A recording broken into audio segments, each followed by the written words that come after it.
నమస్తే.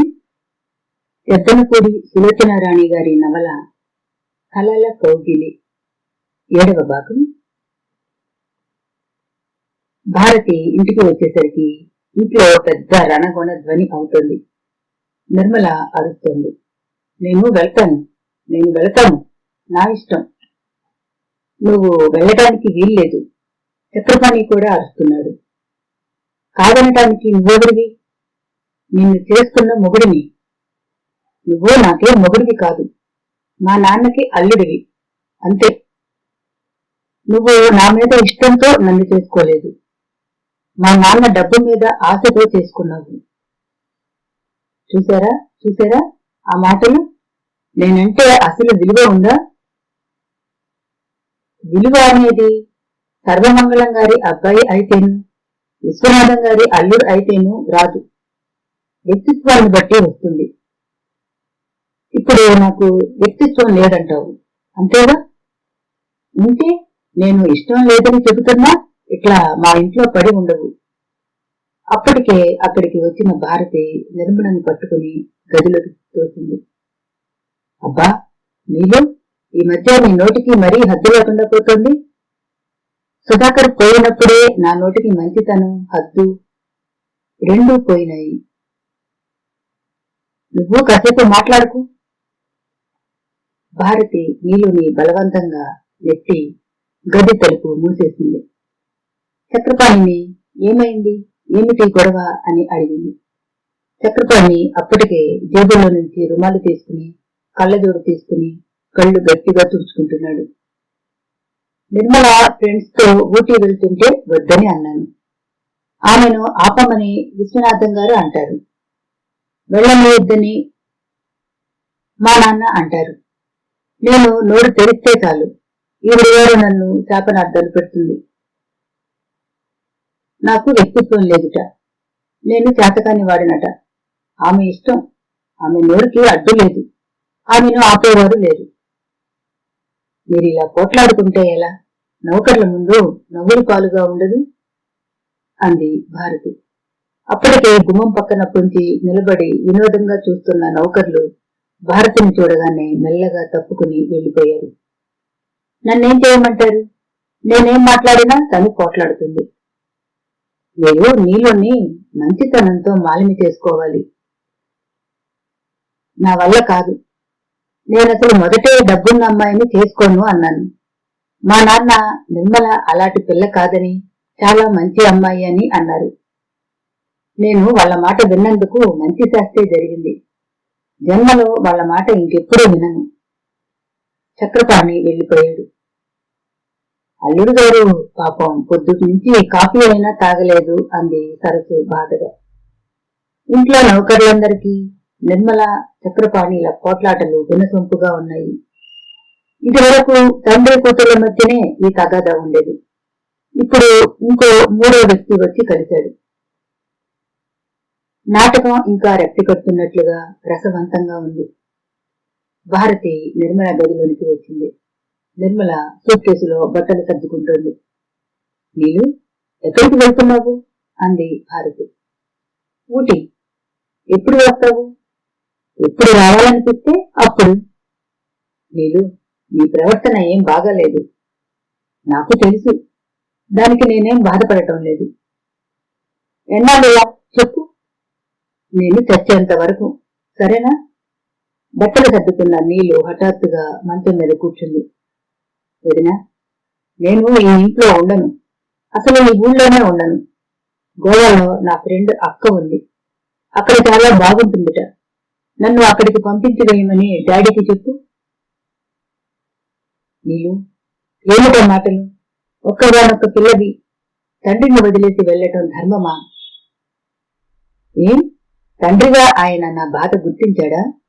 నా సుఖం ఆలోచించాడా? అలా ఆలోచించి ఉంటే సుధాకర్ని తీసుకువచ్చి నాకు పెళ్లి చేసేవాడు. ఆయనకి నా సుఖం సంతోషం అవసరం లేదు. ఆయనకి కావలసిందల్లా డబ్బు. ఆ డబ్బే ఆయనకి సర్వస్వం. అది ఉందిగా, హాయిగా ఉండమను. ఆయన హాయి కోసమే సుధాకర్ని పంపించాడు. నీలు ఏడ్చేసింది. నీలు, ఎందుకంత పొరపాటుగా ఆలోచిస్తావు? సుధాకర్ యాక్సిడెంట్ లో మరణించాడు. దానికి మామయ్య బాధ్యత లేదు. నిర్మల చడాలున తలెత్తి చూసింది. నీళ్లతో తడిసిన ఆ కళ్ళు మంకిన పూలులా ఎర్రగా తీక్షణంగా చూశాయి. సుధాకర్ యాక్సిడెంట్ లో చచ్చిపోయాడా? నువ్వెంత పిచ్చిదానివి వదినా? నేను అనవసరంగా డాడీ మీద మండిపడుతున్నానని కదూ నీ ఉద్దేశం? నిర్మల చటుక్కున లేచి వెళ్లి అల్మరాలో లాకర్లో రహస్యంగా దాచిన ఉత్తరం ఒకటి తెచ్చి భారతి మీద పడేస్తూ, అది చదువు, నీకే తెలుస్తుంది అంది. భారతి అది తీసుకుని చదివింది. అందులో విశ్వనాథం గారి దస్తూరితో ఇలా ఉంది: నువ్వు మాటిమాటికి మా ఇంటికి డబ్బు కోసం రావద్దు. ఎంత కావాలో చెప్పు, నేనే నీకు ఇంకెక్కడైనా అందజేసే ఏర్పాటు చేస్తాను. సుధాకర్ మరణం గురించి కేసు రాదు, ఆ బందోబస్తు నేను చేస్తాను. నువ్వే విషయం ఫోన్లో కూడా నాతో మాట్లాడవద్దు. నువ్వు కోరిన మొత్తం నువ్వు అడిగినట్లుగా ఒకేసారి ఇస్తాను. విశ్వనాథం గారి సంతకం గీసినట్టు పెట్టాడు. ఆయన చేతి వ్రాత తెలియకపోతే అది ఆయన ఉత్తరం అని ఎవరూ అనుకోరు. ఇది చూడగానే భారతి ముఖం వెలవెలపోయింది. మావయ్య ఇంత పని చేశాడా? సుధాకర్ని చంపించాడా? ఆయనలో ఇంత నీచత్వం ఉందా?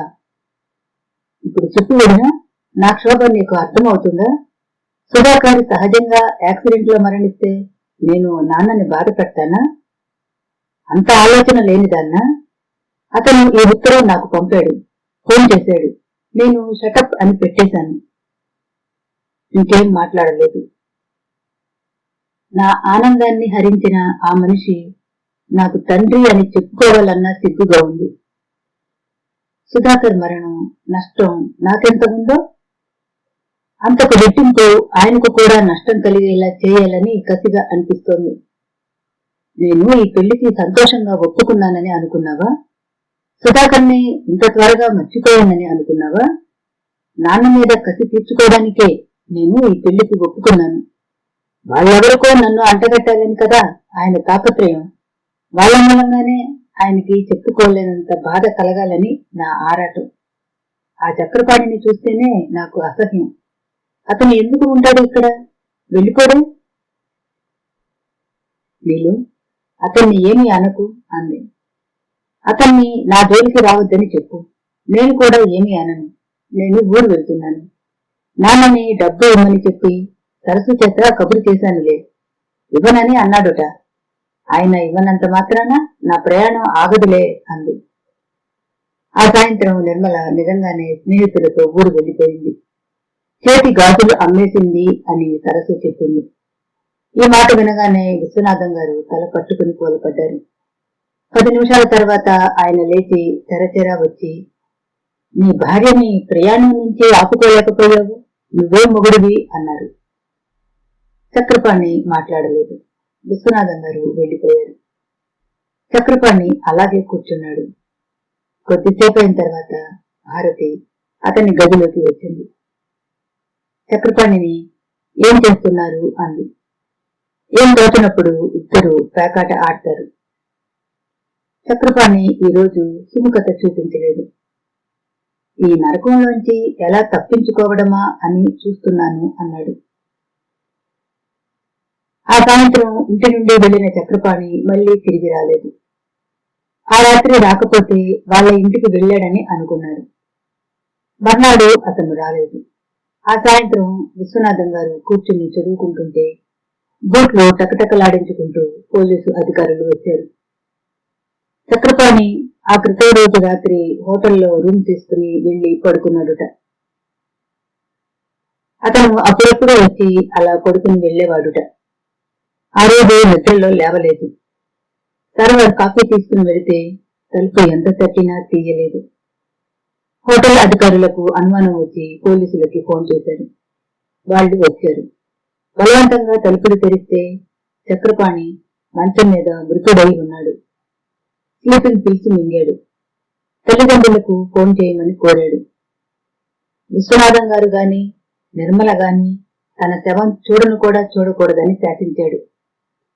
పోలీసులు తల్లిదండ్రులకు ఫోన్ చేస్తే వాళ్ళు వచ్చారు. పోస్ట్ మార్టం జరిగింది. పోలీసులకు రాసిన ఉత్తరంలో చక్రపాణి విశ్వనాథం గారి అమ్మాయితో తన పెళ్లి ఒక నరకం అని చెప్పాడు. విశ్వనాథం గారు సుధాకర్ని చంపించాడని, ఆయన పరమ పీనాసి అని, కూతురికి నామమాత్రంగా పెళ్లి చేశారని, తనని కూడా చంపేయడానికి పన్నాగం పన్నుతున్నట్లు ఒక అజ్ఞాత వ్యక్తి ఫోను ద్వారా తెలిసిందని రాశాడు. ఇంటికి వెళితే తల్లిదండ్రులు తనని రానియటం లేదు. ఇక్కడ ఉంటే సుఖం లేదు. ఎక్కడికైనా పారిపోయినా వీళ్లు పట్టుకు వస్తారు. అలా ఒకసారి ఇప్పటికే జరిగింది కూడా. ఆత్మహత్య తప్ప తనకిక మార్గం కనిపించలేదని రాశాడు. ఆ ఉత్తరం చదవగానే విశ్వనాథం గారు వణికిపోయారు. తనకేం తెలియదని అన్నారు. ఈ వార్త పేపర్లలోకి ఎక్కింది. నా కొడుకుని ఈ పెళ్లి పేరుతో ప్రాణం తీసుకునేలా చేస్తావా విశ్వనాథం, నీ అంతు కనుక్కుంటాను అంటూ సర్వమంగళం గారు రంకెలు వేశారు. ఊటీ నుంచి నిర్మల వచ్చింది. పోలీసులు అడిగిన వాటికి పెడసరంగా జవాబు చెప్పింది. తన తండ్రి సుధాకర్ని చంపించిన మాట వాస్తవమేనంది. ఉత్తరం ఇస్తానంది. కాని ఆ ఉత్తరం దొరకలేదు. ఈ కోర్టులో కేసు, బంధువుల్లో, ఆయన స్నేహితుల్లో ఒక పెద్ద కథ అయిపోయింది. విశ్వనాథం గారి గురించి రకరకాల కథలు ప్రచారం అయినాయి. ఆయన ఆ కోర్టు కేసులో తను తన కూతురు నిర్దోషి అని నిరూపించుకుని బయటపడేసరికి కొన్ని లక్షల ఖర్చు అయ్యి తల ప్రాణం తోకది వచ్చినంత పనైంది. చక్రపాణి పోయాడనేసరికి నిర్మల కూడా కంగుతుంది. అతని మరణానికి తన ప్రవర్తన దారితీసింది అనే సత్యం తట్టుకోలేకపోయింది నిర్మల. ఆ రోజు మొట్టమొదటిసారిగా డ్రింక్ చేసి ఇంటికి వచ్చింది. తాగిన నిర్మల సుధాకర్ గురించి ఒకటే కబుర్లు చెబుతుంది. భారతికి ఇదంతా అయోమయంగా ఉంది. తను ఈ ఊబిలో ఇరుక్కుపోతున్నట్లుగా అనిపిస్తోంది. నిర్మల పెళ్లి అవగానే ఈ ఇంట్లోంచి వెళ్లిపోదామని అనుకుంది. తర్వాత నిర్మల కాపురం చక్కబడిన తర్వాత అనుకుంది. కాని ఇంతలో ఇది జరిగింది. ఇదంతా అన్న సత్యజిత్, ఈ జన్మలో మన పెళ్లి అవుతుందా అన్నాడు. చక్రపాణి మరణంతో విశ్వనాథం గారి నడుం విరిగినట్టే అయింది. ఆ కేసుకి ఎంతో డబ్బు ఖర్చు అయింది. నిర్మల పెళ్లి, చక్రపాణి చావు అంతా ఖర్చే. ఆయన ఎంతో కష్టపడి నిల్వ చేసుకున్న డబ్బు వేళ్ల మధ్య నీరులా అయిపోయింది. ఆయనకి చాలా బాధగా ఉంది. డబ్బు పోగా పైనుంచి సుధాకర్ని తానే చంపినట్టు అపవాదులు. ఆయన భరించలేకపోతున్నాడు. సుధాకర్ దెయ్యం అయ్యి తనని ఈ విధంగా పీక్కు తింటున్నట్లుగా అనిపించింది. ఆయన ఏం ఆలోచించాడు? నిర్మలకి పెళ్లి చేస్తే వాళ్లతో కలిసి హాయిగా ఉండవచ్చు అనుకున్నాడు. తన ఒంటరితనం తీరుతుంది అనుకున్నాడు. తను ఇంత కష్టపడి సంపాదించిన డబ్బుకి ఒక కాపలాదారుని ఏర్పాటు చేయవచ్చు అనుకున్నాడు. ఆయన ఆలోచనలన్నీ తారుమారు అయిపోయినాయి. నిర్మల పెళ్లి వల్ల ఆయనకి అపవాదులు, అశాంతి ఎదురైనాయి. విశ్వనాథం గారు అకౌంట్ చూస్తున్నారు. ఇంతలో ఫోన్ మోగింది. ఆయన తీశారు. ఆ ఫోన్లోకి వింటుండగానే ఆయన కళ్ళు పెద్దవి అయినాయి.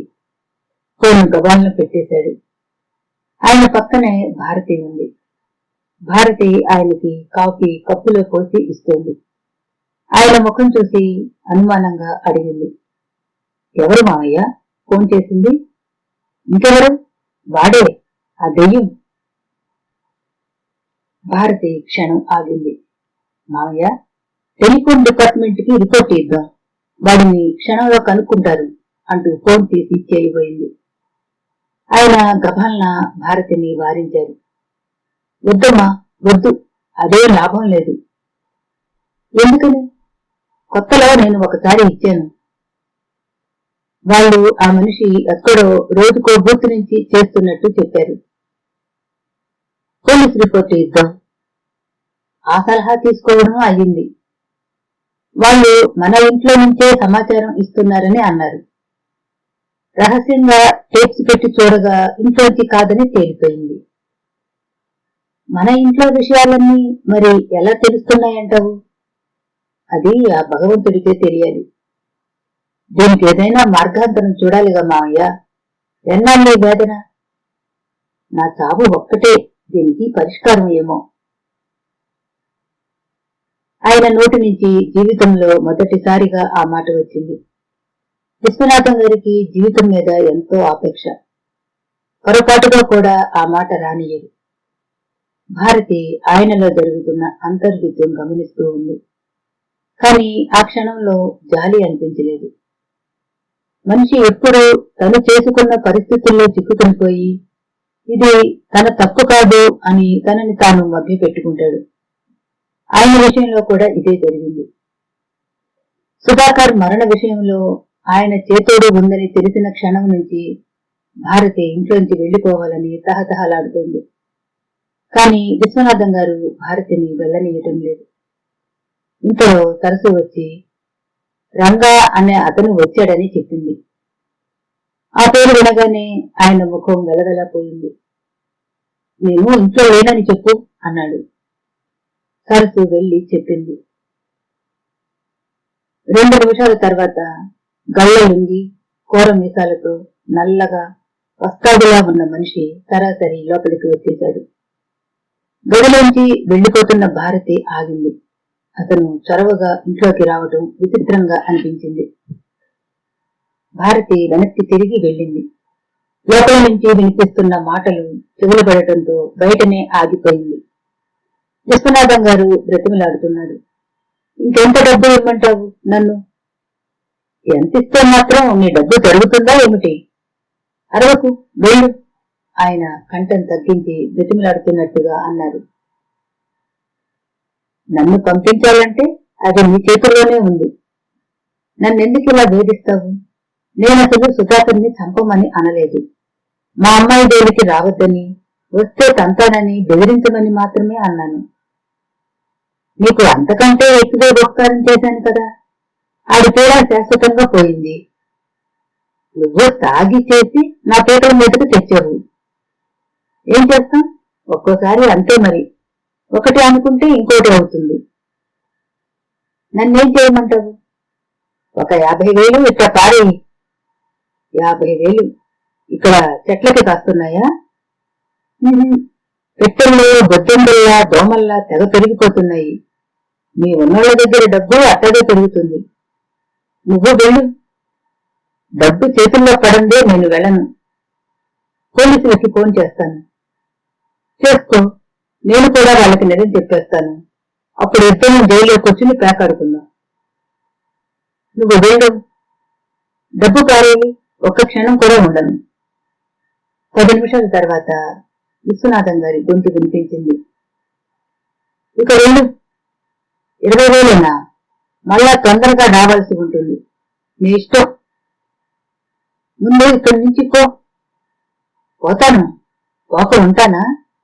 ఎంత అందంగా ఉందయ్యా నీ ఇల్లు. ఇలాంటి ఇల్లు కట్టడానికి ఎంత పాపం చేసి డబ్బు సంపాదించినా పర్వాలేదు. అతను బయటికి వచ్చాడు. భారతి చప్పున పక్క గదిలోకి తప్పుకుంది. అతను వెళ్లిపోయాడు.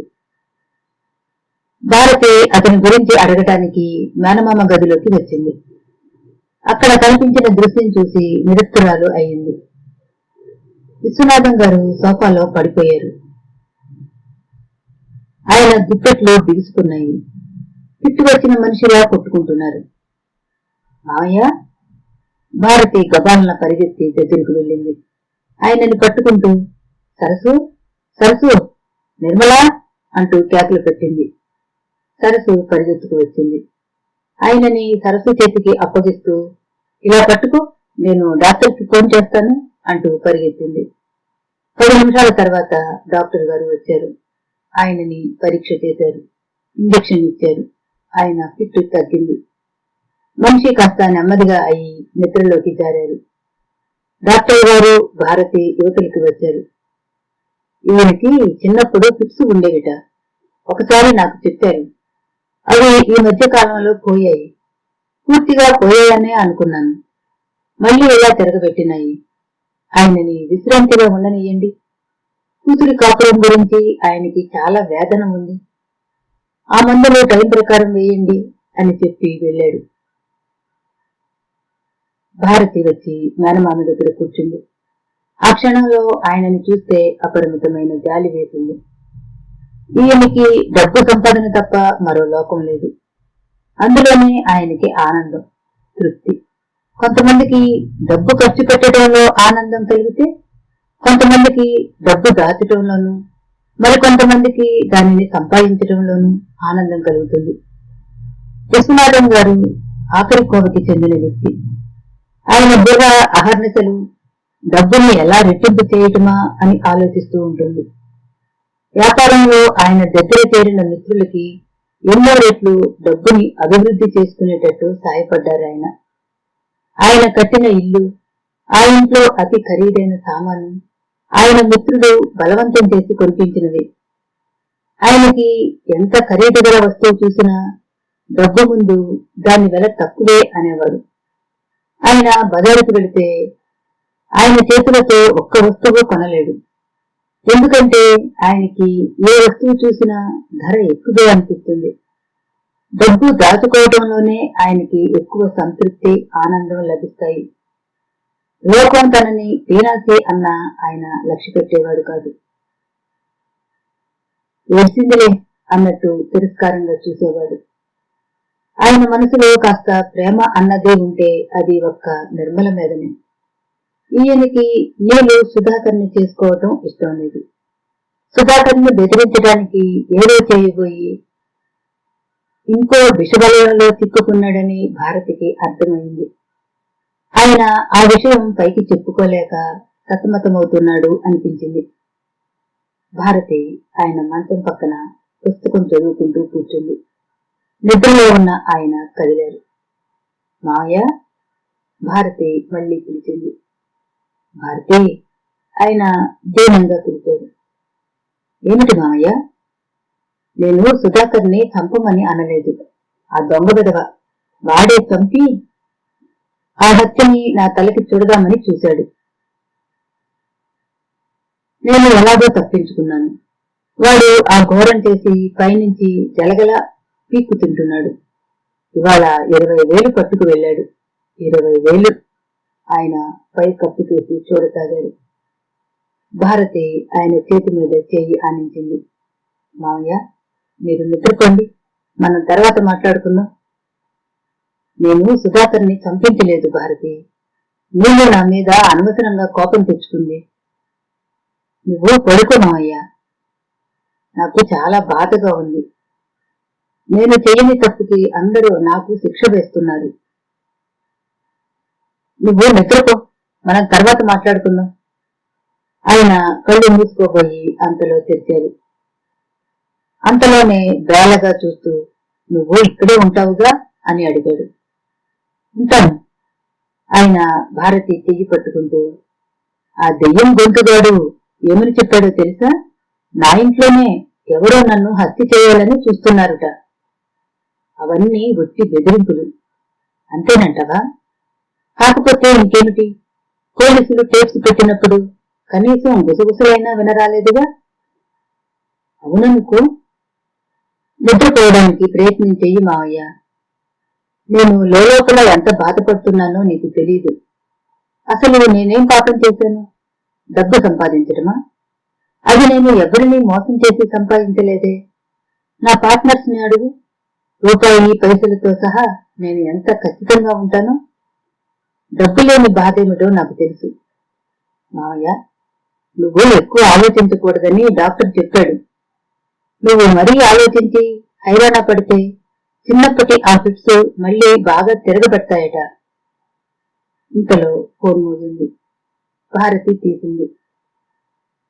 అవతల నుంచి లాలన నిండిన స్వరం వినిపించింది. హలో స్వీటీ, మావయ్యకి ఉపచారాలు చేస్తున్నావా? డాక్టర్ వచ్చాడు, ఏమిటి విశేషం?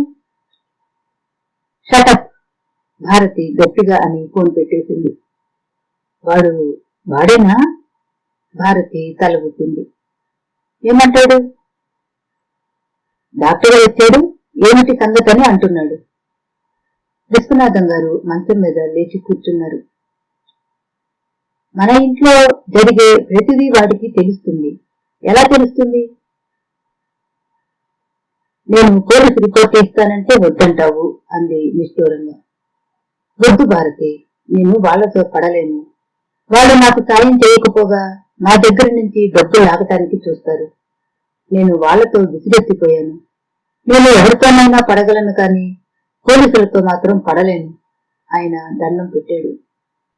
భారతి మందు తెచ్చి ఆయన చేత తాగించింది. టాబ్లెట్స్ మింగించింది. ఆయన పడుకున్నారు.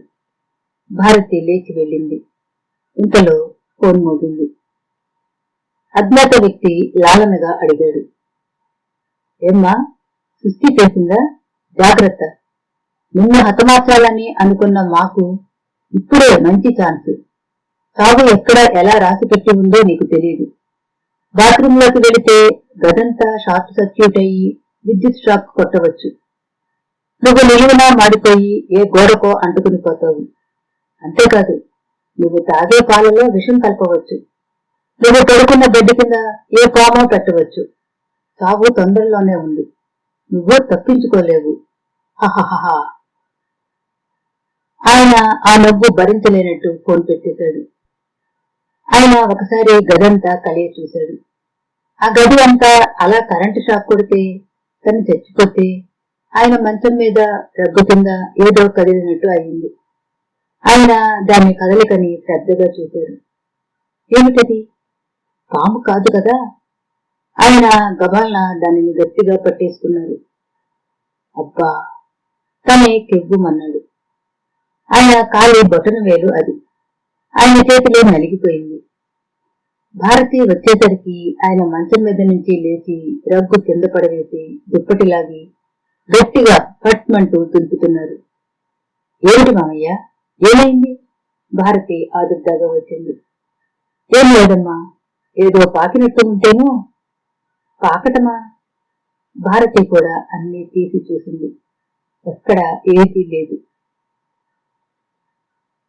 భారతి పక్క సరిగ్గా వేసింది. ఆయన పడుకున్నారు. అమ్మా, భారతి పిలిచారు. ఏమిటి మామయ్య? పాములు రాకుండా ఆ మంత్రం పెట్టే వాళ్ళని పిలిపించు. ఎందుకు మామయ్య? ఊరికేనే, నాకేమిటో గాబరాగా ఉంది. అలాగే, నువ్వు నన్ను వదిలిపెట్టి ఎక్కడికి వెళ్లకు తల్లి. అలాగే మామయ్య. చూడు, ఏమిటి? నాకిచ్చే ఆహారం ఏదైనా సరే నీ చేతులతో నువ్వే స్వయంగా ఇవ్వాలి. అలాగే, షార్ట్ సర్క్యూట్ అవ్వకుండా నా మంచానికి ఏదైనా బందోబస్తు చేయాలి. అలాగే. ఆయన కాసేపట్లో నిద్రపోయాడు. డాక్టర్ గారు ఫోన్ చేశారు. ఎలా ఉన్నాడు అని అడిగాడు. భారతి ఆయన అన్నవన్నీ చెప్పింది. ఆయన క్షణం ఆగి, ఎందుకో తెలియదు గాని ఆయనకి ప్రాణభయం పట్టుకుంది అన్నాడు. భారతి, సత్యజిత్ పార్కులో నడుస్తున్నారు. భారతి అంటుంది, లేదు సత్యజిత్, మామయ్య సుధాకర్ని చంపమని చెప్పలేదు, బెదిరించమని అన్నాడట. ఆ రంగా ఏదో చేశాడు. నా అనుమానం ఏమిటంటే వాడు తాగిన మైకంలో యాక్సిడెంట్ చేసి మావయ్యని బ్లాక్మెయిల్ చేస్తున్నాడని నా అనుమానం. మావయ్యకి పేరు ప్రతిష్టలు అంటే ప్రాణం. ఇదేదైనా బయటికి వస్తే నిజానిజాల మాట ఎలా ఉన్నా ముందు అపనందల సుడిగాలికి తట్టుకోలేనేమోనని భయంతో వాడికి అడిగిన డబ్బు ఇచ్చి వదిలించుకోవాలని చూసి ఉండవచ్చు. వాడికి అది అలుసై ఉండవచ్చు. మరి ఈ అజ్ఞాత వ్యక్తి ఎవరో? అతనికి ఈ రంగకి సంబంధం ఉందో లేదో తెలియదు. ఉందనే నేను అనుకుంటున్నాను. సత్యజిత్ శ్రద్ధగా అంతా విన్నాడు. మరి పోలీసు రిపోర్ట్ ఇచ్చేయచ్చుగా భారతి అన్నాడు. నేను కూడా అదే అన్నాను, కానీ మావయ్య ఒప్పుకోవడం లేదు. ఏమంటాడు? తేగలాటితే డొంకంతా కదులుతుందేమోనని ఆయన భయం. సుధాకర్ని తను చంపించలేదని ఆయన రుజువు చేసుకోలేనేమోనని ఆయన సందేహం. నీలు అంటే ఆయనకి ప్రాణం. నీలు జీవితం ఇప్పటికే ఇలా అయింది. ఇదంతా బయటికి వస్తే ఇంకా నవ్వుల పాలు అయిపోతుందేమోనని వెరుస్తున్నాడు. భారతి అతని వైపు తిరిగింది. అతని చెయ్యి పట్టుకుని అతని కళ్ళల్లోకి సూటిగా చూస్తూ, సతీ, నేనంటే నిజంగా నీకు ఇష్టం ఉందా? రతి, ఏమిటా ప్రశ్న? నా జీవితం నీదేనని నీకు ఎన్నిసార్లు చెప్పాను? చెప్పాననుకో, ఏం కావాలో చెప్పు. నువ్వు తలుచుకుంటే ఈ అజ్ఞాత వ్యక్తిని పట్టివ్వగలవని నా నమ్మకం. పోలీసుల బెడద లేకుండా మనమే ఇతనిని కనుక్కోగలిగితే అతనిని ఎలా శిక్షించాలో నిర్ణయం చేసుకోవచ్చు. ఈ బెడద తప్పిపోతుంది. ఇది పూర్తిగా తప్పిపోతే గాని నాకు ఆ ఇంట్లోంచి బయటపడే విముక్తి దొరకదు. భారతి అతని గుండెల మీద తల ఆనించుకుంది. సతీ, నాకు మావయ్య నిర్దోషి అని పూర్తిగా నమ్మకంగా ఉంది.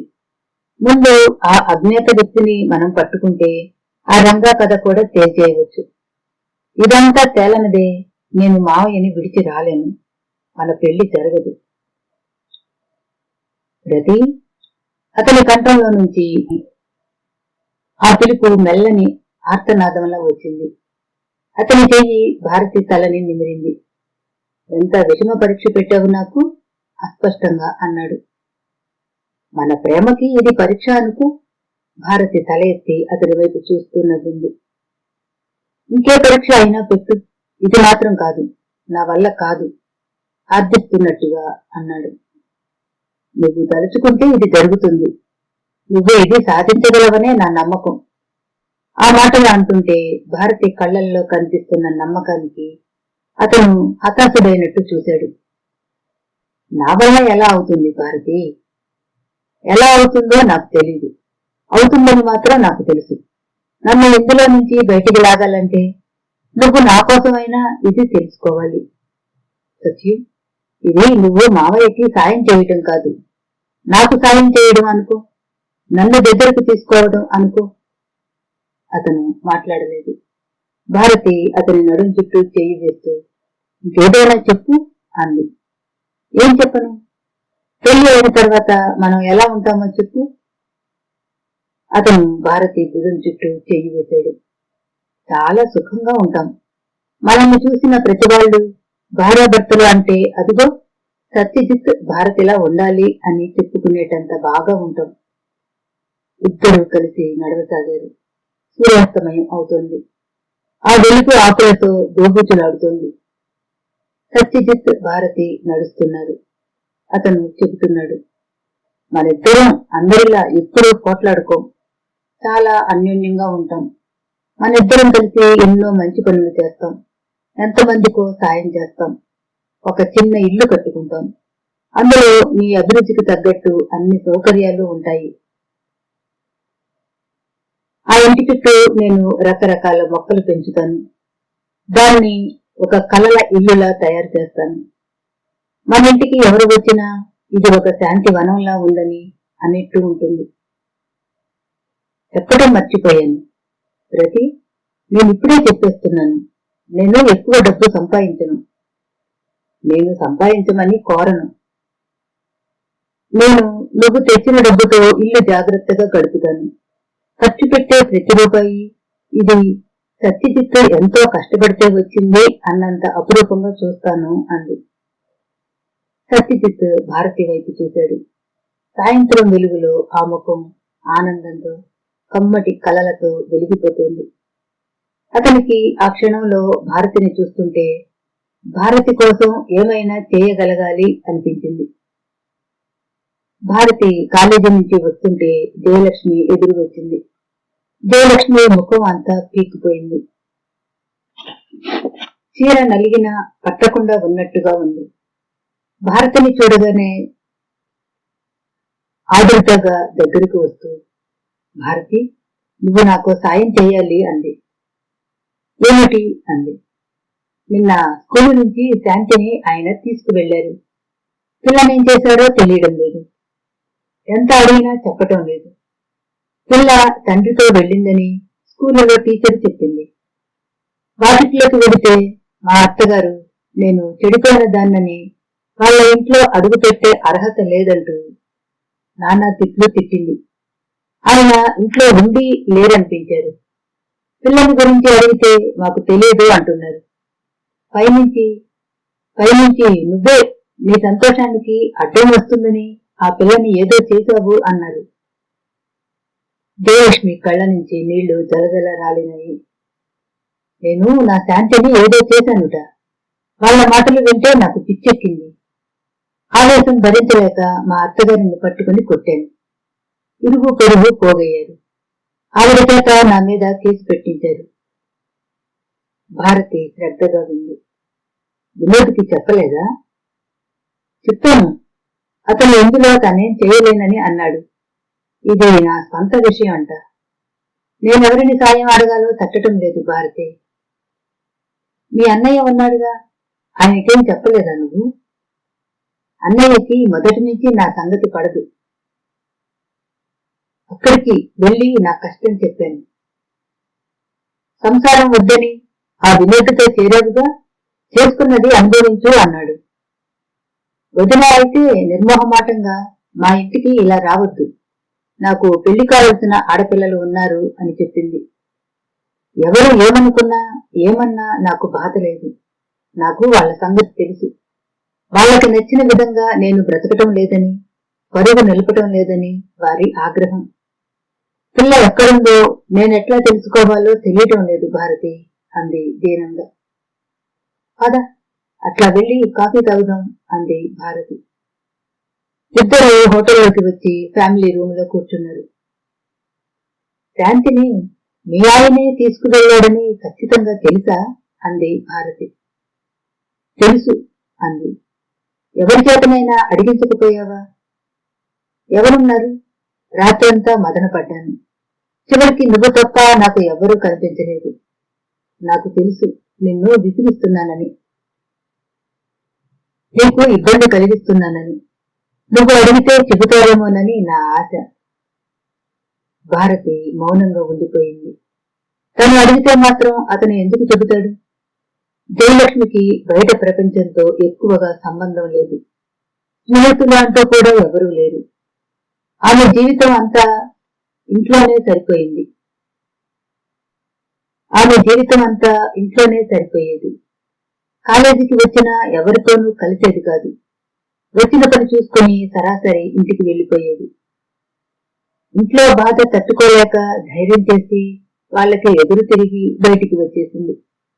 ఈ బయట బాధలు తట్టుకోవటం ఇంకా కష్టంగా అనిపిస్తోంది. వచ్చిన ప్రతి సమస్యని నిబ్బరంగా ఎదుర్కోవాలంటే మనిషికి ఎంతో ఆత్మ సంయమన శక్తి కావాలి. దేనికి తొందరపడకూడదు, ఆవేశపడకూడదు, నోటి మాట జారకూడదు. అంత శక్తి జయలక్ష్మికి లేదు. ఆదుకునేందుకు నా అనేవాళ్లు లేరు. అసలే నేను ఇలా బాధతో ఏడుస్తుంటే ఇంటి వాళ్ళు ఇల్లు ఖాళీ చేయమని చెప్పారు. వారం రోజుల్లో ఖాళీ చేసేయాలిట. వాళ్ళకి ఎదురు తిరిగే మొండితనం, ధైర్యం జయలక్ష్మికి లేవు. వేరే ఇల్లు చూస్తున్నాను అంది. వినోద్ ఏమన్నాడు? అతనేమంటాడు? జయలక్ష్మి కాఫీ కప్పు తీసి చూస్తూ అంది. అతను రావటం తగ్గించేశాడు. వాళ్ళు అతనిని తిట్టున్నారట. వాళ్ళకి జవాబు చెప్పే ధైర్యం లేదా అంది భారతి. లేదన్నట్లు తల తిప్పింది. ముందు తను అండగా ఉంటానని అన్నాడు. నేనంటే ఇష్టం అన్నాడు. నా కోసం ఏదైనా చేస్తానని అన్నాడు. వాళ్ళకి ఎదురు తిరుగుతానని అన్నాడు. ఇప్పుడేమంటాడు? వాళ్ళమ్మ చచ్చిపోతానని బెదిరిస్తోందట. నన్ను అర్థం చేసుకోమని అంటున్నాడు. ఈ గొడవంతా అవుతుందని అతను అనుకోలేదుట. జయలక్ష్మి మెల్లని స్వరంతో అంది. అతన్ని నేనేమీ తప్పు పట్టడం లేదు భారతి. నేను ఇల్లు వదిలి రావడానికి నిశ్చయించుకున్నాను. అతను ఆసరా ఉంటాడని ఆశపడ్డాను. అది వీలు కాదని అతి త్వరలోనే తెలిసిపోయింది. ఇందులో అతని తప్పేం లేదు. నేనే అతని గురించి ఎక్కువగా అంచనా వేసుకున్నాను. నేను లెక్చరర్గా ఉద్యోగం చేస్తూ నా డబ్బు ఖర్చు పెట్టుకుంటూ మా ఇంట్లో ఉంటున్నప్పుడు అప్పుడప్పుడే రావడానికి, సరదాగా నాతో గడపడానికి అతనికి చాలా బాగుంది. నేను ఎప్పుడైతే ఇల్లు వదిలి వచ్చానో, అతనికి బాధ్యత అయ్యానో, అతనికి నా మీద ఇష్టం పోసాగింది. నేను చేసిన తప్పేమిటంటే ఇల్లు వదిలి వచ్చిన తర్వాత అతని ఆసరా కోరుకోవడం. నేనుగా ఉంటే అతనికి నేనంటే ఇష్టమే. నా ఇబ్బందులు అతనికి సరిపడవు. నాకు సాయం చేయడం అతనికి ఇష్టమే. కాని ఈ ప్రపంచం విసిరే విసుర్లు అతను భరించలేనని అంటాడు. చాలా బాగుంది అంది భారతి. నువ్వు ఆయనకి ఫోన్ చెయ్యి భారతి. చేసి ఏమని అడగను? శాంతి ఎక్కడుందో అడుగు.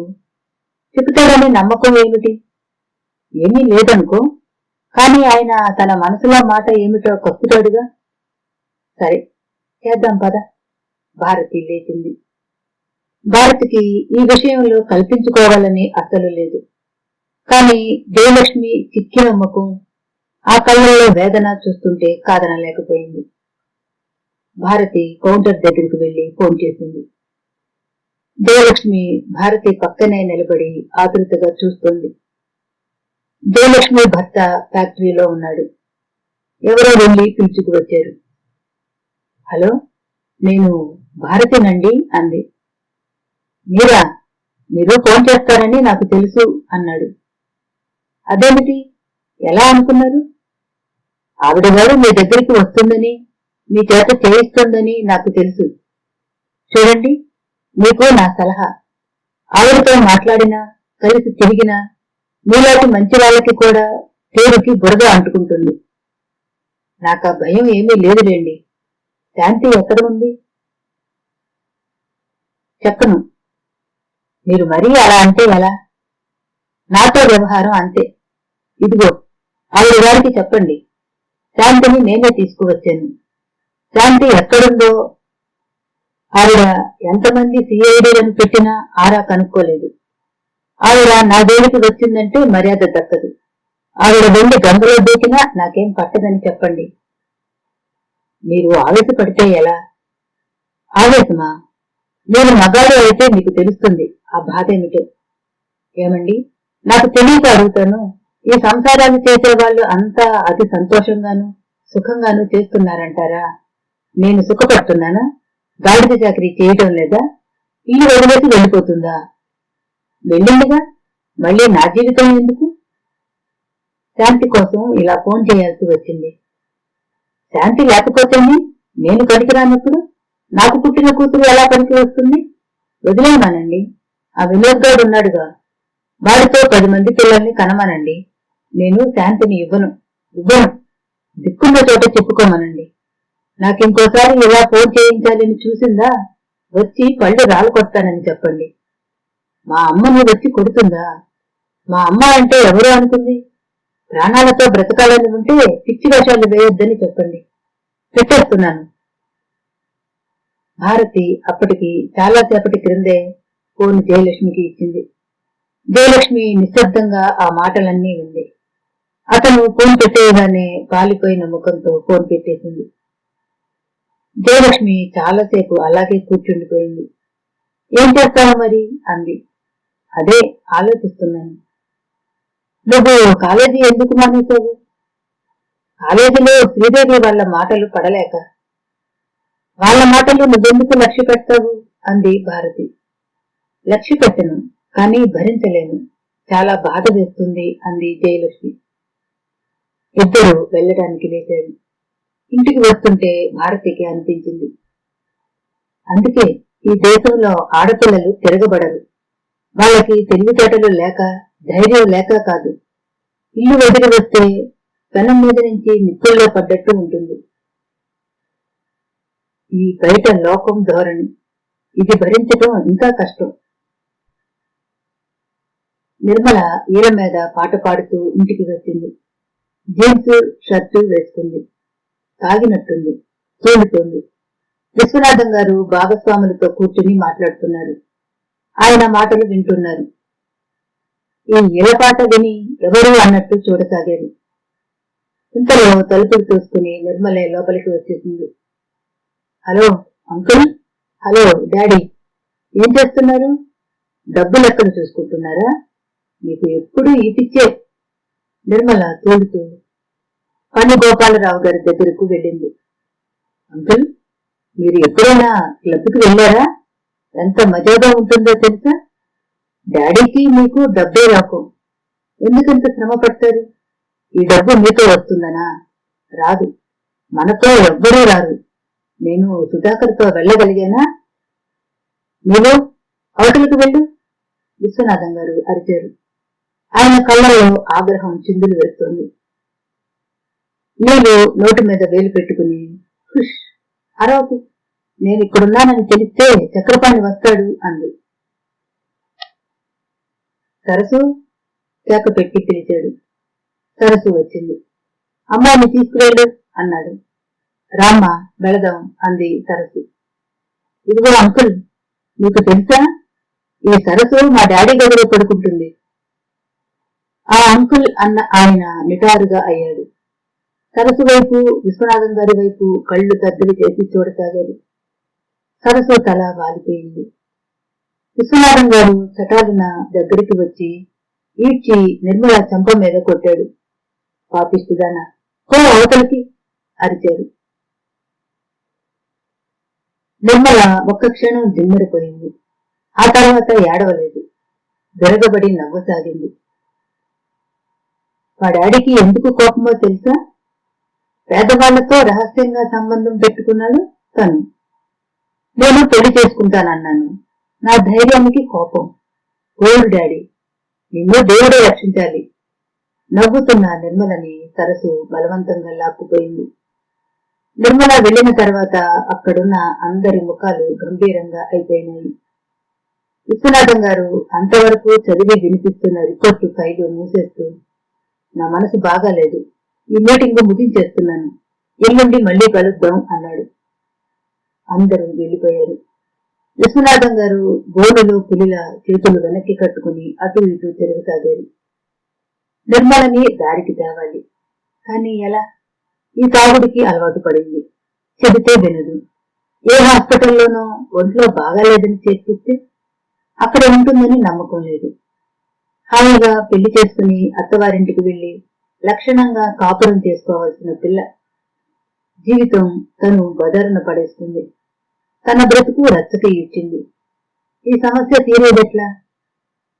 ఆయనకి దాహం వేసింది. వెళ్లి టేబుల్ మీద పెట్టిన నీళ్లు గ్లాసులోంచి ఎత్తి తాగబోయాడు. అంతలోనే ఆగిపోయాడు. ఆ నీళ్లలో ఏదైనా విషం కలిసి ఉంటే? ఆయన గ్లాసు టేబుల్ మీద పెట్టేసి వెళ్లి అల్మారాలో దాచుకున్న వాటర్ జగ్గు తీసి అందులో నీళ్లు తాగాడు. ఆ నీళ్లు తను స్వయంగా బయట పంపు నుంచి పట్టి తెచ్చుకున్నది. కారులో వెళ్లినప్పుడు కారు బజారు పంపు దగ్గర ఆపమని జగ్గుతో నీళ్లు పట్టి తెచ్చుకుంటుంటే డ్రైవర్ పిచ్చివాడిని చూసినట్టు చూస్తుంటాడు. అయినా ఆయన లక్ష్య పెట్టడు. కష్టాలకి మొండిగా ఎదురెదటం, లోకం నవ్వుతున్నా లక్ష్య పెట్టకపోవటం ఆయనకి చిన్నప్పటి నుంచి అలవాటే. దూరంగా గదిలో నుంచి నిర్మల అరుపులు వినిపిస్తున్నాయి. ఒక్కటే కేకలు. సుధాకర్ దగ్గరికి వెళ్లిపోతానంటుంది. సుధాకర్ సుధాకర్. ఇక నిర్మల మనసు ఆ కలలో నుంచి బయటపడదు. డాక్టర్లకి చూపిస్తే ఆ అమ్మాయికి ఆరోగ్యం లోపం లేదు, తను శాంతంగా ఉండటం ప్రాధాన్యం, ఆ తాగుడు మాన్పించాలి అంటారు. అది ఆ దేవుడి తరం కూడా కాదని తెలుస్తూనే ఉంది. సరస్సు తలుపులు తీసుకుని గదిలోకి వచ్చింది. నేను ఊరు వెళ్తుందట, డబ్బు కావాలిట. విశ్వనాథం గారు ఒక్క క్షణం మండిపడినట్టు చూశారు. డబ్బా? ఇప్పుడు తగలేసింది చాలలేదా? ఒక్క చిల్లి గబ్బ ఇవ్వను అని చెప్పు అరిచినట్టు అన్నాడు. సరే. సరస్సు వెళ్ళబోయింది. ఇదిగో ఆగు, ఆయన సరస్సుని పిలిచాడు. తీసుకువెళ్ళి ఇవ్వు, ఇంట్లో ఈ గొడవ అయినా తగ్గుతుంది. ఆయన కంఠంలో ఆగ్రహం తగ్గింది. నిస్సహాయత కనిపిస్తోంది. వెళ్లి బీరువా తెరిచి డబ్బు తీసుకువచ్చి సరస్సు చేతిలో పెట్టాడు. సరస్సు డబ్బు తీసుకువెళ్ళింది. ఈ డబ్బు నాకు చాలదు, అవతల గదిలో నుంచి నిర్మల అరుస్తోంది. నాన్నగారు ఇది ఇవ్వటానికే కేకలేశారు. కేకలేస్తారు, వెయ్యడు మరి. ఆయనకి డబ్బు ఖర్చు అంటే గిట్టదు, మహా పీనాసే. తను అనుభవించడు, నన్ను అనుభవించనీయుడు. పోయి తీసుకురా. కూతురు ఏమంటుందోనని పొంచి వింటున్న విశ్వనాథం గారికి ఈ మాటలు చాలా కష్టం కలిగించాయి. ఈ ప్రపంచంలో డబ్బుని కష్టపడి సంపాదించిన వాడికే దాని విలువ అర్థమవుతుంది. ఈ డబ్బు సంపాదించడం చేతగాని వాళ్ళు మహా దానకర్ణుల్లా కబుర్లు చెబుతారు. తను అనేవాడు ఉండి నిర్మల జీవితానికి గొడుగు పట్టబట్టి దారిద్ర్యం అనే ఎండ, బాధలు అనే వర్షపు తాకిడి నిర్మలకు ఏమాత్రం తెలియడం లేదు. సరసు మళ్లీ గదిలోకి వచ్చింది. అమ్మాయికి డబ్బు చాలదుట అంది. ఆయన అప్పటికే కుర్చీలో పెడమొహం పెట్టుకుని కూర్చుని ఉన్నారు. అంతకంటే నా దగ్గర లేదని చెప్పు. చెప్పినా వినడం లేదు. వినకపోతే పొమ్మను ఆయన విసురుగా అన్నారు. సరసు వెళ్ళింది. ఆయన లేచి వెళ్లి మళ్లీ వినసాగారు. నిర్మల అరుస్తోంది. వెళ్తానులే, వెళ్తాను. నాకు తెలుసు, ఆయనకి నేను ఇంట్లోంచి వెళ్లిపోవడమే కావాలి. నిర్మల వెళ్లిపోతున్నట్లు హైకి తప్పుడు వినిపించింది.